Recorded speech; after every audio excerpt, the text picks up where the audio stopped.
Sekalian, mari kita belajar IPA ya. Setelah kemarin kita belajar tentang alat pencernaan dan penyakit yang menyerang alat pencernaan, kita sekarang belajar tentang makanan bergizi ya.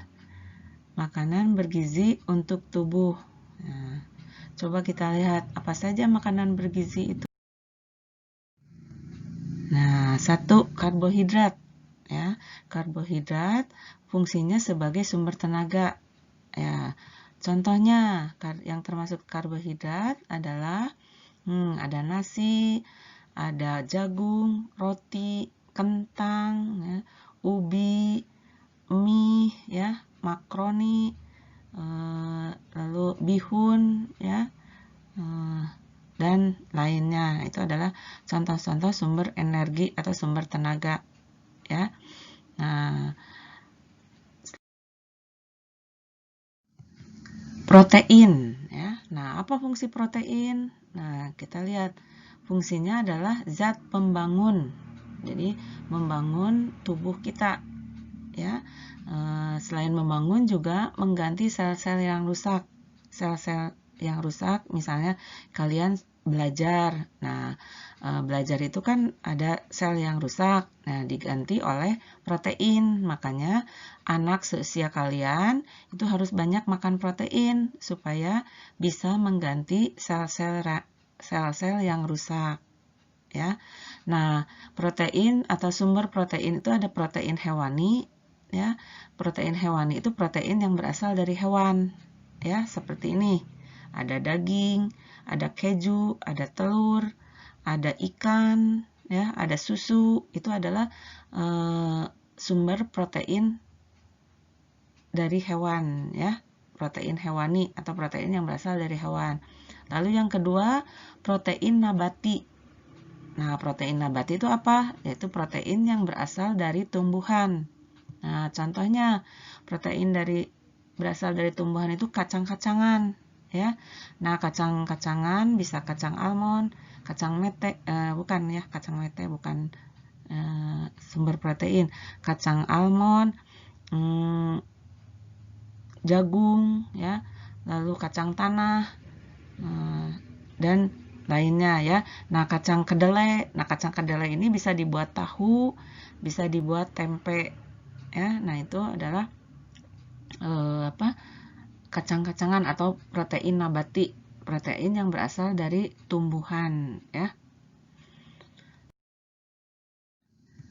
Yang ketiga, vitamin. Nah, vitamin fungsinya adalah sebagai zat pengatur ya, mengatur tubuh kita ya. Nah, apa saja vitamin itu?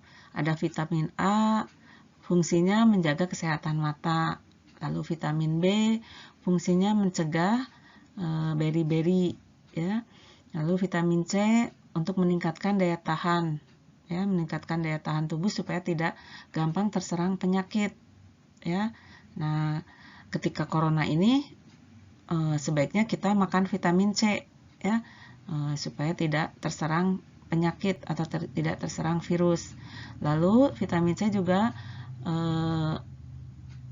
mencegah sariawan ya. Tadi kalau kita meningkatkan daya tahan tubuh dan juga mencegah sariawan, vitamin C itu ya. Lalu vitamin D mencegah penyakit rahitis ya. Ingat kan waktu dulu pernah penyakit rahitis itu adalah penyakit tulang ya, kekurangan vitamin D dan sinar matahari, rahitis ya. Yang kaki berbentuk O atau kaki berbentuk X ya. Lalu ada vitamin E menjaga kesehatan kulit ya, supaya tidak keriput, supaya tidak mudah keriput, minum vitamin E ya, atau makan sumber vitamin E. Lalu vitamin K membantu proses pembekuan darah.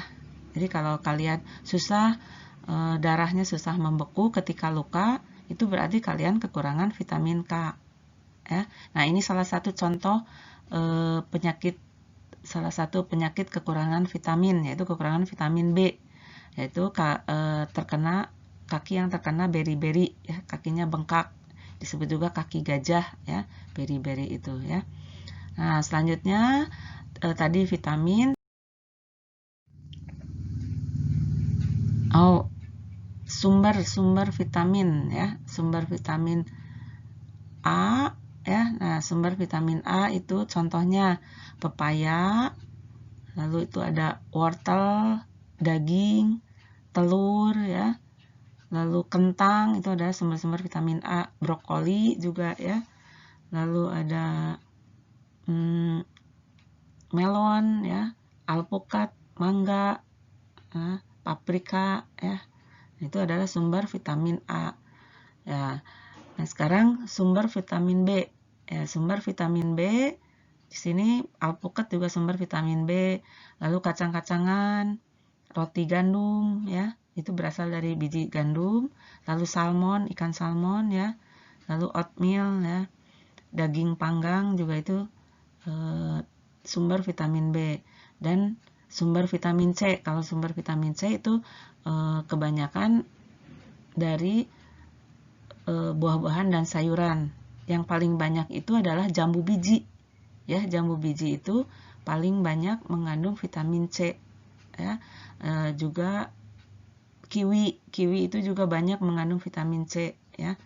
Ada pisang, ada cabai juga bisa sumber vitamin C ya, tapi jangan terlalu banyak, nanti bisa sakit sariawan ya.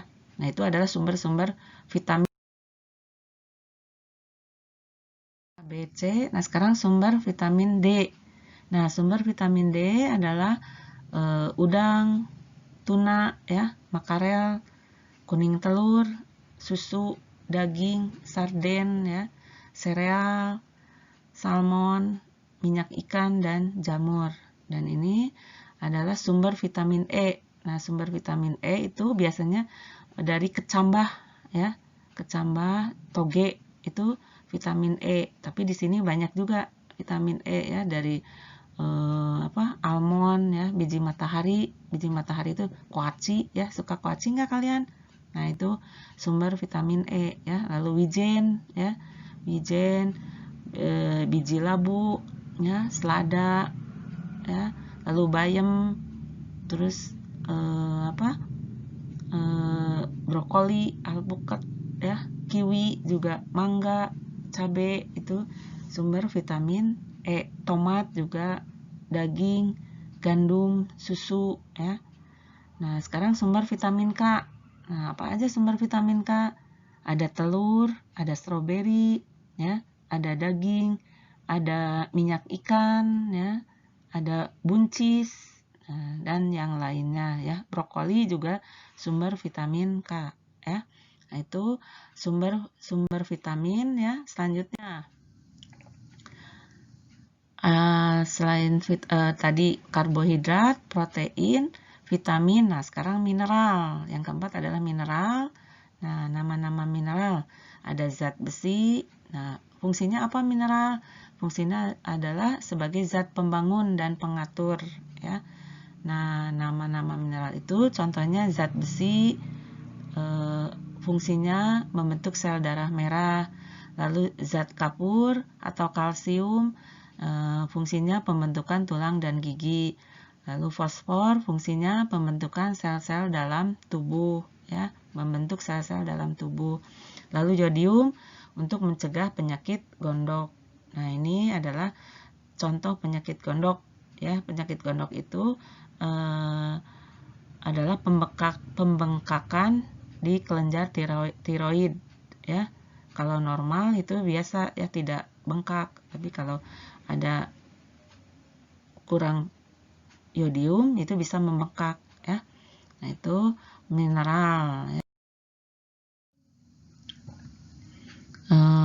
Ini makanan-makanan yang mengandung zat besi. Apa saja yang mengandung zat besi?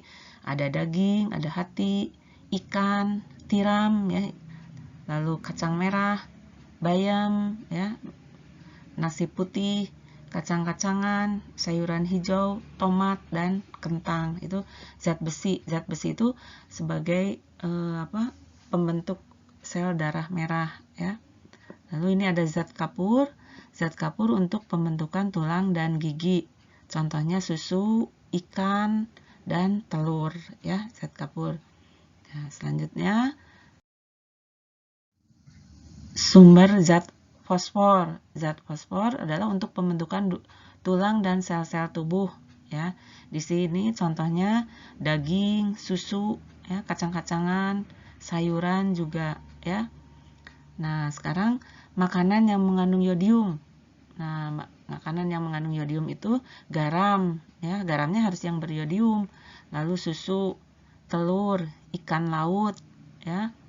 Lalu sayur-sayuran itu juga banyak mengandung yodium, ya.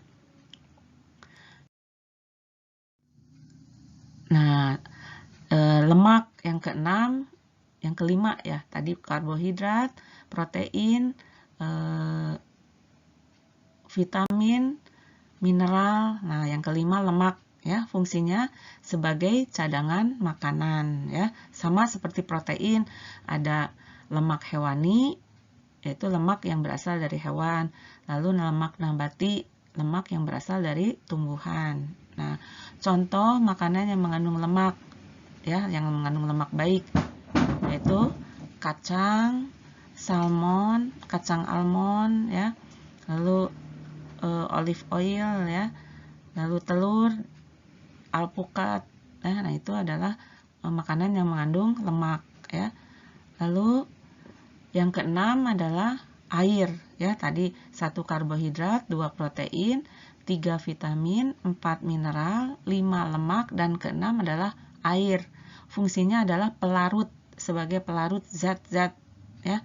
Nah, sehari kita harus minum minimal 2 liter air atau 8 gelas air supaya tubuh kita tidak dehidrasi atau tidak kekurangan air.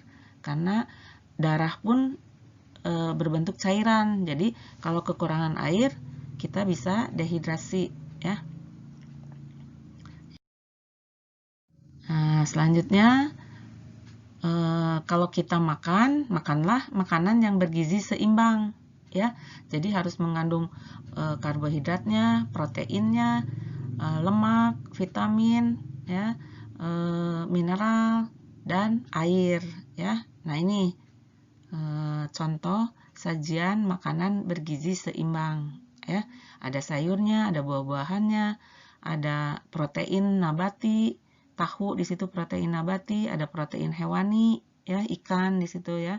Ada karbohidrat nasi, lalu ada sayur bayam, ya, sebagai sumber mineral, ada buah-buahan sebagai sumber vitamin, dan segelas air minum, ya, segelas air minum. Tapi tidak kalian boleh menambah, tidak hanya 1 gelas, boleh.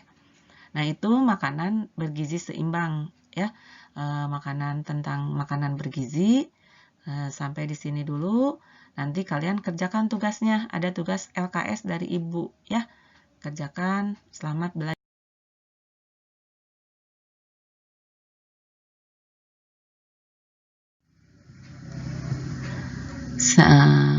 Jangan lupa tetap menjaga 3M. Apa saja 3M itu? Memakai masker, mencuci tangan, hindari kerumunan atau menjaga jarak, ya. Nah, itu demikian. Assalamualaikum warahmatullahi wabarakatuh.